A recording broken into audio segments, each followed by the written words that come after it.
molecules. Here is a picture of a cube of ice, obviously melting. Now, ice is, as you probably know, is H2O. So we can say that it's a molecule or compound. So to understand this, let me show you one of those molecules. And so let's say that that represents a molecule of that ice or of water. Let me enlarge that for you so you can see that. That's actually not really a molecule of water, but it is a molecule.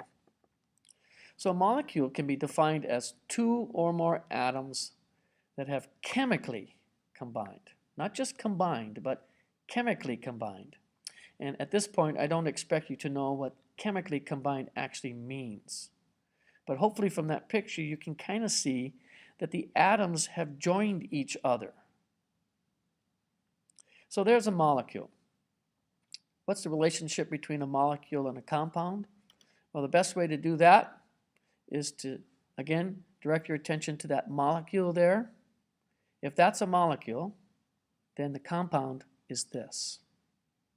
So the relationship that we saw between atoms and elements is the same exact relationship that we see between molecules and compounds. So one of the definitions of a compound can be a substance made up of two or more elements chemically combined. Boy, that sure sounds like the same definition, or almost the same definition, as the definition for a molecule. Two or more atoms chemically combined is a molecule. Two or more elements chemically combined is a compound. So I could break this compound down into something smaller, like I did just there. Is that still that same compound? Well, of course it is, because it's made up of the same kind of molecules. And I could even break it down into its individual molecule. So, like we did with atoms, we can also say that molecules are the smallest component of a compound, and here's that key phrase again, that has the same properties of that compound. That molecule that you see there on the right has the same properties, such as density, boiling point, freezing point, melting point. Whatever physical or chemical property you want to talk about or want to insert there, that molecule has this very same chemical and physical properties of the compound that you see left over on the left-hand side of the screen. So here are some clarifying questions to help you understand even further the similarities and differences between molecules and compounds. Are compounds made up of molecules?